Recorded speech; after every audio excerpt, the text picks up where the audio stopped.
ini bapak pengacara kita. Dan hari ini saya langsung ketemu. Kalau kemarin kita ngonten pakai Zoom, sekarang langsung ketemu orangnya. Gitu aja. Dan pastinya kita akan berusaha sebaik mungkin dan amanah.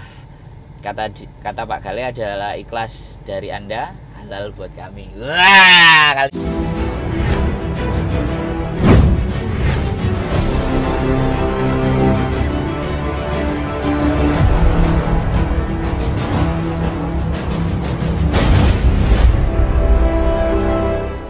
Oke, berjumpa lagi bersama saya Wong Ganteng Santunya, dan kali ini kita dalam perjalanan ya menuju bengkel dan kita akan sedikit bercerita atau menanyakan tentang berbagai macam persoalan kasus di Indonesia. Kasusnya banyak banget.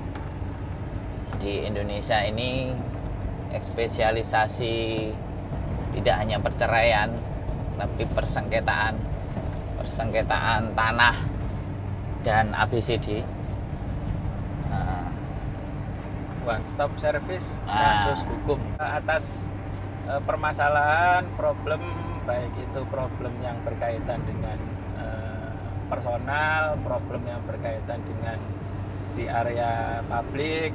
Itu kalau di Indonesia semuanya bisa diselesaikan. Kalau kaitannya dengan personal itu biasanya kaitannya dengan hubungan antara individu dan individu kan begitu kaitannya. Kalau itu yang kalau istilahnya di Indonesia itu kan hukum privat itu ranahnya ya perjanjian, perceraian, terus waris seperti itu.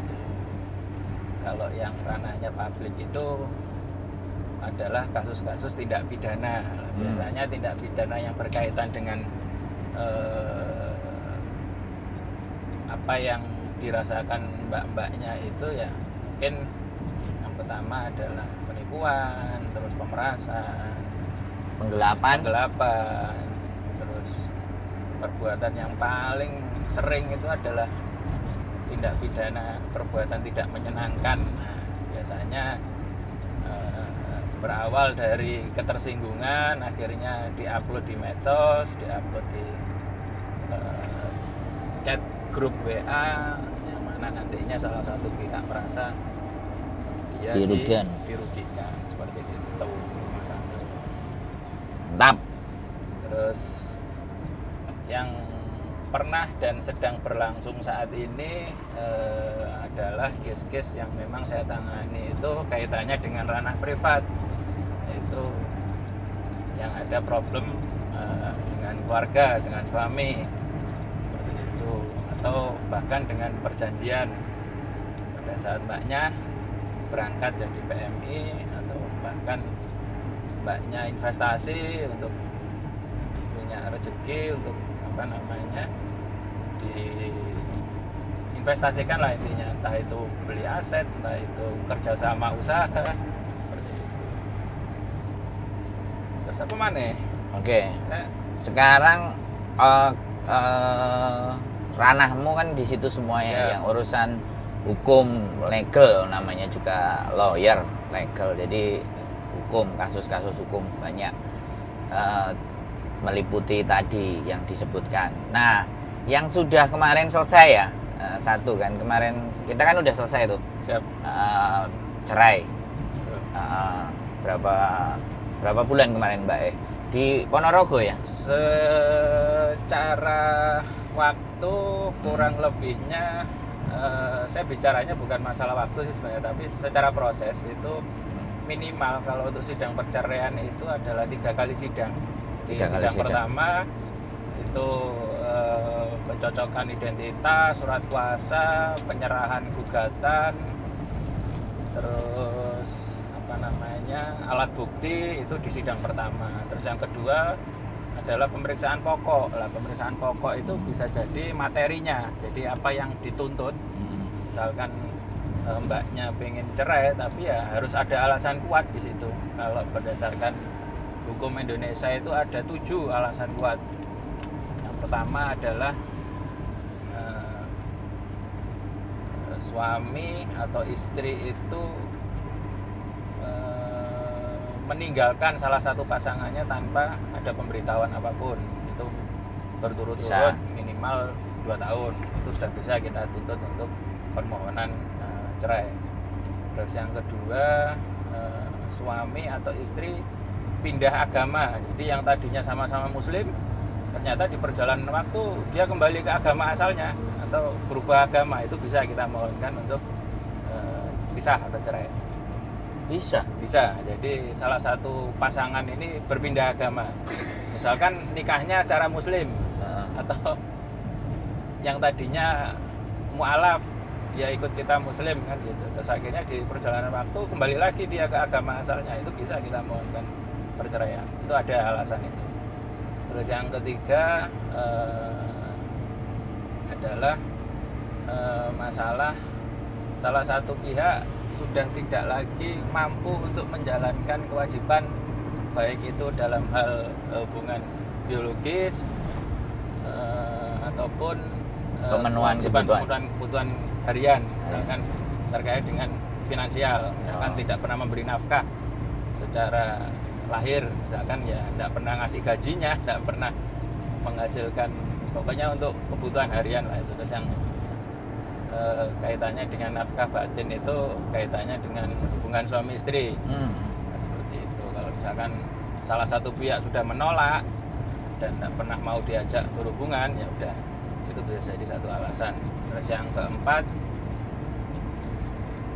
salah satu pihak dikenai pidana yang minimal hukumannya penjara itu 5 tahun. Jadi itu kita bisa mohonkan. Jadi misalkan suami terjerat tindak pidana yang hukuman kurungannya atau hukuman penjaranya itu lebih dari atau minimal 5 tahun, itu bisa kita mohonkan untuk proses cerai. Tuh, pidananya bisa berbagai macam, jadi nggak hanya misalkan pidana pembunuhan, penipuan, penggelapan, pokoknya tindak pidana aja yang hukumannya itu dijatuhkan oleh hakim itu 5 tahun, kita bisa ajukan perceraian. Terus yang kelima itu sering terjadi perselisihan atau silang pendapat atau sudah merasa sering bertengkar lah, intinya itu. Suami istri hanya masalah kecil aja, misalkan masakannya kurang garam tuh, habis itu bertengkar lah, itu bisa. Tapi harus terus menerus kan begitu. Intinya terjadi perselisihan aja. Kalau bahasa kerennya cekcok, nah itu gak cocok, aku males kan ngono. Cuman ya itu malesnya itu kenapa dulu harus ada alasannya yang kuat. Jangan misalkan tiba-tiba wes aku ora gelem mbek awakmu apa baliknya ya, tapi orang alasan yang jelas ya, itu yang kemungkinan sama hakim ya pastinya ditolak. Tanya bukan ditolak sih, tanya kenapa kok sering berantem kan gitu ya. Itu banyak hal sebenarnya sering berantem, bisa jadi ada pandangan lain. Nah biasanya kan itu ada pandangan lain, ada orang kelima ya, ada orang kelima, ketujuh. Itu yang paling sering biasanya. Siap. Yang ke-6 apa ya, sampai lupa saya.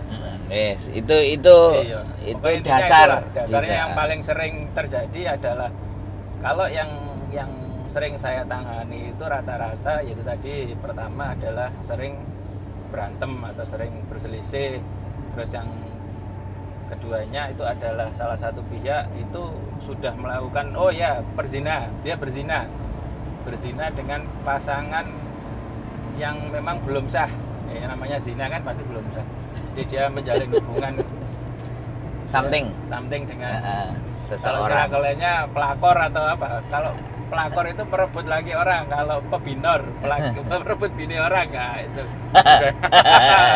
Itu. Oke, yang kemarin mbok tangani yang dari Ponorogo kan? Yang di Ponorogo ini adalah sering berselisih. Jadi intinya itu masalah ekonomi sebenarnya. Jadi si suami ini kelihatannya juga dia sudah apa ya istilahnya lama meninggalkan si istri tanpa ada infonya sih bekerja di luar negeri juga, tapi begitu menghasilkan dia berhasil, maksudnya pekerjaannya itu sudah permanen dan mendapatkan hasil, itu tidak pernah dinafkahkan ke si istri. Akhirnya si istri juga memutuskan untuk berangkat juga menjadi PMI di Hong Kong.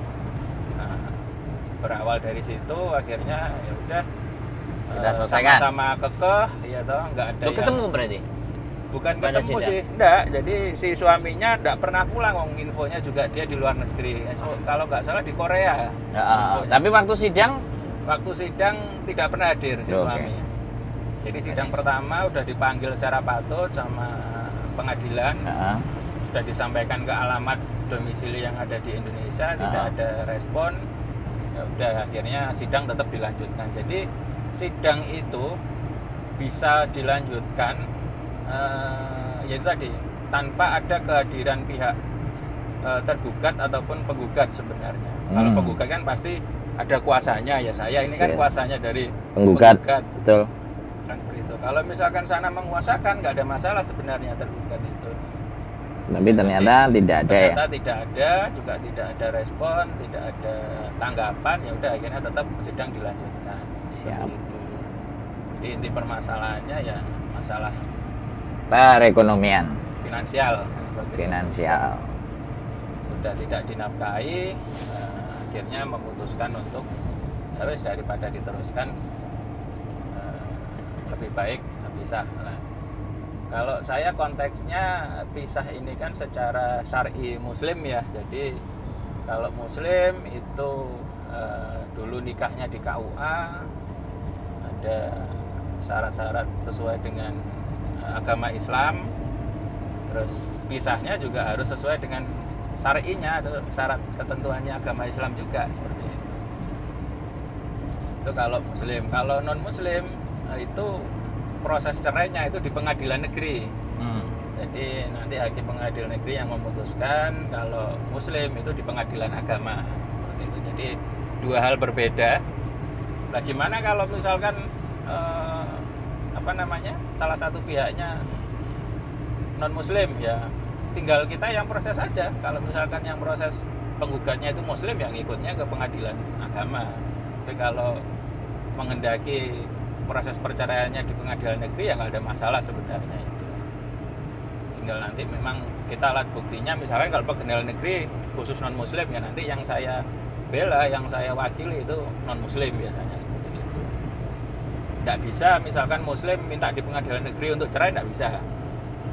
Jadi memang sudah ada jalur khususnya. Nah, memang ditentukan oleh hukum Indonesia kalau muslim itu bercerainya di pengadilan agama, kalau selain non muslim di pengadilan negeri. Jadi nggak terbatas agamanya Kristen, Katolik, Hindu, Buddha, itu dia bisa masuk ke pengadilan negeri, seperti itu ya. Kalau case yang kemarin karena memang si suaminya nggak hadir, itu cepat ya, cepat 3 kali sidang. Jadi sidang pertama pemeriksaan berkas, sidang kedua pemeriksaan saksi sama bukti lain, terus sidang ketiga putusan, seperti itu. Kelar ya? Sudah kelar. Jadi sejak putusan diputus sama Pak Hakimnya di pengadilan itu paling cepat butuh waktu 14 hari kerja sampai dinyatakan inkrah. Approve. Inkrah itu sudah tidak ada tanggapan, sudah tidak ada upaya hukum lanjutan, baru nanti akte cerai itu keluar. Seperti itu. Kalau di pengadilan kayak eksepsi keberatan, Nah, tapi beda ya? kalau keberatan itu disampaikannya pada saat pemeriksaan pokok, yaitu di sidang kedua biasanya, setelah pemeriksaan saksi misalkan. Oh, naik Betul. banding ya? Kalau yang setelah diputus namanya banding, bukan eksepsi. Oh. Jadi banding itu nanti setelah diputus, di sidang ketiga itu udah putusan, dinyatakan permohonannya dikabulkan secara keseluruhan, dinyatakan antara suami dan istri cerai kan begitu. Nah, itu Kalau misalkan dikasih waktu, kan waktunya 14 hari kerja lah, itu di rentan waktu 14 hari kerja itu Tidak ada terjadi. kemungkinan si suami atau si istri mengajukan banding, kan seperti itu. Batasannya hanya 14 hari kerja, Siap. seperti itu. Berarti totally ya kemarin dari ngurus dirimu mengajukan sampai saya menerima kuasa, proses sidang ini semingguan biasanya waktunya. Jadi sidang pertama katakanlah hari ini, hari Jumat. Nanti sidang kedua hari Jumat minggu depan. ya. Nanti sidang berikutnya lagi Jumat minggu depannya lagi. Oh. Jadi selangnya seperti itu. Jadi semingguan waktunya, ya totali 1,5 bulan lah. Paling 1 cepat, bulan setengah. 1,5 bulan prosesnya. Itu paling cepat ya? Paling cepat. Oh, cepet ya? Ya. Berarti.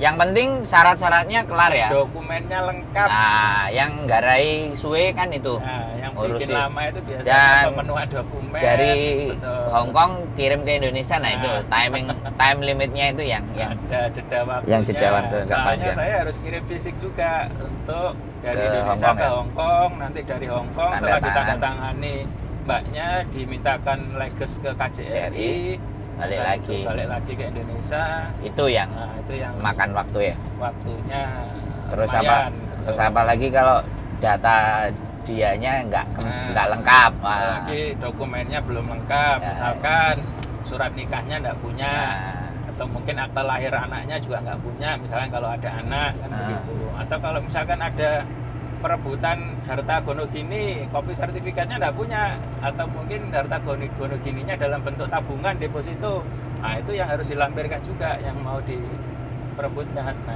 kalau kaitannya dengan gono gini ini, sepanjang perolehannya itu Telah. sejak Sejak menikah dan menikah sampai hari ini proses cerai, itu adalah harta bersama milik suami istri, yes. tanpa terkecuali misalkan oh iki aku sing oleh kok, saya yang dapat, istrinya yang dapat gaji gitu, itu suami punya hak atas harta itu. Begitu juga sebaliknya, ketika suami yang menghasilkan, itu istri juga punya hak seperti itu.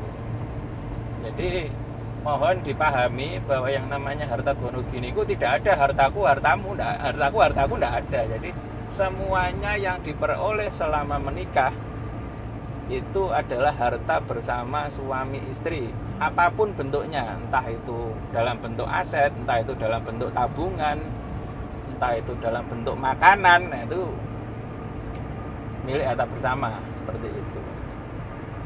Yang dinamakan harta bersama, harta atau harta gono gini itu, Mas Andro. Jadi jangan sampai keliru, misalkan aku yang bekerja di Hong Kong, ini gajiku, aku yang jerih payah, aku yang berkeringat. Tidak begitu ya. Tidak bisa begitu, itu juga ada haknya suami, kan seperti itu.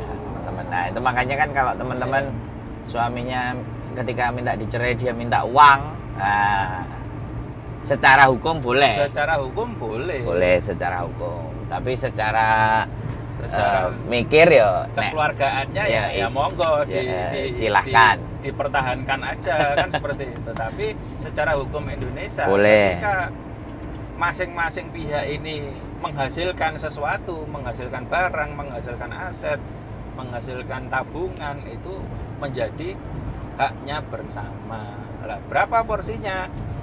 Relatif Pak Hakim itu biasanya memutus 50-50. 50% haknya suami, 50% haknya istri, kan seperti itu. Itu yang paling adil menurut hukum. Tapi itu pun juga bisa diperhitungkan lain. Misalkan si istri punya kewajiban, kan seperti itu. Misalkan utang piutang, atau bahkan si suami juga punya utang piutang, ya itu harus diperhitungkan juga bisa sebenarnya. Kan seperti itu. Misalkan kita potong utang musik ya kan gitu, baru nanti dibagi dua, itu monggo kan seperti itu. Atau mungkin lebih adilnya ya udah, daripada kita rebutan karena ada anak, semuanya dikasihkan ke anak, itu akan lebih baik, kan seperti itu. Karena ya apa yang namanya keluarga itu kan, kalau mesti sudah ada anak ya pasti anak ini wajib kita nafkahi, wajib kita pelihara, wajib kita didik sampai dia dewasa, kan seperti itu. Meskipun sudah bercerai, kewajiban suami tetap, bapak kandungnya tetap wajib ngasih nafkah, memelihara, ngasih pendidikan yang layak buat anak. Nah itu ada kewajiban. Begitu juga si istri, masih ada kewajiban ke anak juga untuk mendidik kan itu sampai dewasa. Berarti cepat Seperti kelar. itu. Jadi kalau kayak gini juga ya, misalnya mereka dicerai ya sama Ya. suaminya kerja misalnya di Korea kayak atau di Jepang. Jadi kalau semisalnya dia tidak pernah ngirimin anaknya, kita pun bisa melakukan tuntutan dong. Bisa menuntut secara perdata, bisa kita gugat karena tadi setelah diputus di pengadilan agama si bapak kandungnya anak saya atau anaknya mbaknya ini tidak pernah diberi, tidak pernah dikasih, ya kita bisa nuntut. Ya sepanjang memang tuntutan itu bisa dihitung dengan nominal, misalkan tiap harinya katakanlah diputus di pengadilan agama si bapak ini wajib menafkahi 3 juta tiap hari atau tiap bulan, maka bisa dihitung berapa bulan si ayah atau si bapak ini tidak pernah memberikan kan begitu. Oh bisa ya berarti? Bisa kita tuntut. Tapi ketika nanti dia nggak bisa membayar, itu secara perdata berarti? Betul. Iya. Kalau dia nggak bisa membayar, jatuhnya hukumannya ke bapak tadi yang nggak bertanggung jawab. Kalau dia punya aset pribadi, setelah bisa disita. Bisa disita, diajukan penyitaan. Tapi kalau untuk memang dijual uangnya untuk nafkah si anak. Tapi kalau dia tidak punya dan tidak ada sama sekali, ya udah hanya sekedar gugatan seperti itu. Nggak ada hukuman ya? Kalau hukuman fisik nggak ada, kecuali dia ada unsur pidananya, misalkan menipu. Menipunya itu begini, wah aku randu aset kok, saya nggak punya tabungan, ternyata dia punya, oh berarti kamu menipu saya kan, wah itu baru. Berarti kasus baru lagi. Kasus baru ajukan lagi. Penipuan karena berbicara di perdatanya tadi nggak ada asetnya. Tetap dikejar bisa ya? Oke teman-teman semuanya. Bagi kalian yang ditinggal sama suaminya dan punya anak dan membiayai sendiri dan posisinya dia masih belum menikah dengan yang baru, kalian bisa mengajukan tuntutan. Wah, nih. Sudah menikah pun bisa, Mas. Tuh. Karena ketika si ayah ini menikah lagi, dia tidak bisa lepas dari tanggung jawab anaknya. Wah, makanya nih ini yang tidak dewasa, betul. Ini yang tidak terjadi sama teman-teman. Makanya kita nanti tes case 1 ya, teman-teman. Kalau ada yang mau kita case 1 bagaimana seperti apa? Karena tanggung jawab bapak terhadap anak kandung itu tidak bisa lepas sepanjang anak belum dewasa. Nah, belum berumur 17, 18. Betul, siap. Itu teman-teman ya. Jadi sebenarnya bisa kalian menuntut. Dan sebentar, sudah pintu tol keluar. Oh, kebablasan. Benar. Lalu apa lagi? Ini Mojokerto. Oh, bayar, ngedut sih. Oke, aku saya ngomong berarti. Jadi buat teman-teman semuanya, apapun sebenarnya bisa kita gugat di persidangan. Buat teman-teman yang suaminya lari, kabur kemana terserah atau bagaimanapun kita tetap kejar. Yang penting kalian pegang datanya semuanya. Nah, kalau urusan masalah anak kan ada yang beberapa ngomong bapaknya digondol demit lah, digondol garangan wati lah, digondol siapa kan, bojone digondol uang. Itu sebenarnya kalau kalian punya anak kita bisa tuntut. Mundur ini handrem. Jadi kalian bisa tuntut, kalian bisa kita bantu untuk bagaimana memprosesnya ya, untuk perkara dana dan segala sesuatunya nanti kita ngomong sama pengacaranya. Sampai apa? Aku ada pertanyaan. Padat pertanyaan. Aku ada pertanyaan. Oh, ya ngomong lo pertanyaan. Nih aku ada pertanyaan ya, mewakili teman-teman yang mungkin di Hongkong. Gini Pak Galih, ada anak yang mau proses cerai di Hongkong karena domisili kerja di Hongkong. Nah, surat nikah, buku nikahnya itu beda dengan paspor. Itu bagaimana cara mengatasinya? Ada sedikit kendala nggak atau secara prinsip identitas yang dipakai untuk beracara di pengadilan Indonesia itu adalah KTP. Ketika KTP sudah sesuai dengan surat nikah, baik itu nama, tanggal lahir, selesai. Itu udah clear. Jadi bercerai itu tidak pakai paspor tapi pakai KTP. Tapi kan waktu kita domisili di Hongkong otomatis kan harus ada job KJRI. Nah, makanya kalau KJRI-nya hanya sekedar untuk legalisasi dokumen yang dilegalisasi KJRI itu cukup surat kuasa, surat persetujuan untuk beracara di Indonesia itu kan saya yang bikin, asalkan identitasnya sesuai dengan KTP dan itu KJRI bisa, nah monggo silahkan tetap kalau bisa beda dilanjutkan. Nah bedanya di sisi mana ini bedanya? Bedanya buku nikah KTP Indonesia sama paspor. Lah ya bedanya di di nama, tanggal. bedanya di apanya dulu Mbak? Kalau Taruhlah di tahun lah di kebanyakan. tahun. Oke, kayak kemarin pengalaman yang di Ponorogo itu beda tahun lahir itu enggak ada masalah, bisa. Job stempel bisa ya? Bisa, KJRI. Oke. dimintakan KJRI. Nah, ini banyak yang tanya ke saya. Ya. Data beda untuk legalisir ke KJRI. Intinya KJRI mau melegalisir bisa lanjut. Nanti soalnya yang dipakai di Indonesia itu bukan paspor tapi KTP. KTP.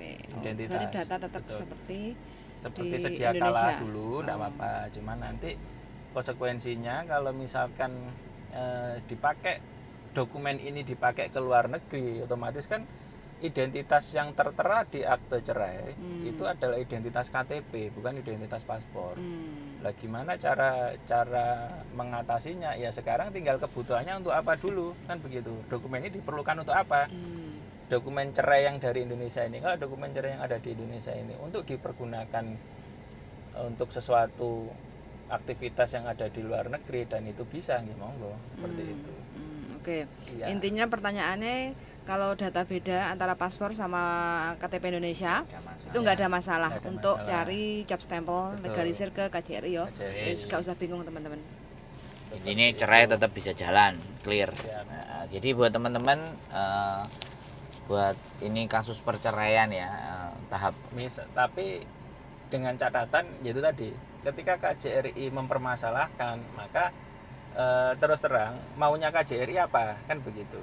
Misalkan harus diperbarui dulu nih dokumennya, disamakan, ya mau tidak mau, suka nggak suka ya kita perbaiki lah. Perbaikannya itu gimana caranya lah, makanya saya kembalikan lagi ke mbak-mbaknya yang mau diperbaiki ini apa, kan begitu, identitasnya yang mau dipakai, apakah KTP-nya yang diperbaiki atau atau paspornya. paspornya yang diperbaiki, kan begitu. Intinya Bisa. kan dua dokumen itu kan yang jadi krusial atau yang jadi prinsip. Saya akan selesaikan itu. Nah, monggo. Kalau Saya misalkan yang menyelesaikan. ada tim yang bisa menyelesaikan, Saya yang Saya menyelesaikan, serahkan. Bapak Kali. saya kembalikan ke ahlinya. Soalnya kalau kaitannya dengan perbaikan data dan lain sebagainya, ya saya bicaranya adalah bicara secara formal, secara aturan. Bisa kita memperbaiki identitas, bisa kita memperbaiki Sidang. permohonan perbaikan identitas yang ada di Indonesia itu bisa. Cuman ya itu tadi tergantung tujuannya untuk apa dulu. Itu yang pertama. Yang kedua, esensinya apa sih, kan gitu, untuk memperbaiki itu. Taruhlah dulu, katakanlah yang sewu yang biasanya lazim diperbaiki itu adalah tahun lahir. Yang dulunya belum layak atau belum bisa untuk bekerja karena umurnya kurang, maka dituakan. Lah itu monggo, setahu saya dan secara aturan ketika memang tujuannya itu untuk kemaslahatan, untuk kebaikan, itu sebenarnya tidak ada masalah dan bisa seperti itu. Kecuali misalkan merubah identitas karena ada pernah tindak pidana dan lain sebagainya, wah ini yang Berarti awakmu dipermanfaatkan, Nah. dirimu dijadikan ini bahan yang saya, untuk ya sebenarnya itu pun juga Tetap bisa, itu ya? juga bisa, tapi bukan saya yang handle. Monggo, kan seperti itu. Jadi sampai dengan hari ini untuk memperbaiki identitas secara formal, secara resmi di Indonesia itu bisa. Seperti itu. Asalkan yaitu tadi dengan catatan alasannya kuat, pertimbangannya juga masuk akal, tidak untuk tujuan kejahatan. Nah, itu insya Allah pengadilan Indonesia itu masih bisa. Tinggal sekarang mbaknya berkenan atau tidak, itu aja sih sebenarnya, sama tujuan kedepannya buat apa, kan itu aja sebenarnya. Sip.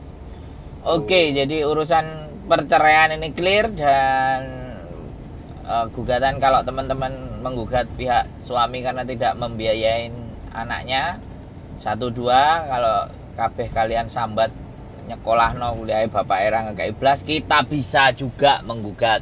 Kalau ada yang mau, ayo, nggak ada Intinya masalah. si bapak punya aset sama punya penghasilan. Nah, Itu aset bisa. dan penghasilan itu bisa kita sita. Yang penting itu buat teman-teman. Tapi kalau ternyata suaminya cek panggah ngarit, waduh, yo rada remuk lah intinya. Gak iso. Intinya yang gak iso bisa jaluk. digugat, yang bisa disita itu adalah aset pribadi, bukan bukan WE asetnya wong orang tuane. lain, bukan asetnya mertua, bukan pemberian dari orang tua kandungnya. Yang Seperti itu. Siap. Jadi yang bisa disita. Berarti kayak betul. Pembuktian kalau dia pernah beli sepeda motor atas nama Ya, dia BPKB, lah itu. BPKB, Yang maksudnya betul. kan mereka harus tahu Betul.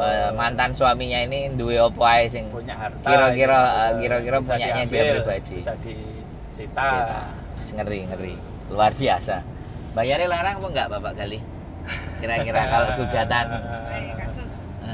Silakan Kalau di belakang ya. Masalah itu saya biasanya mempertimbangkannya itu adalah tingkat kesulitan, itu yang pertama.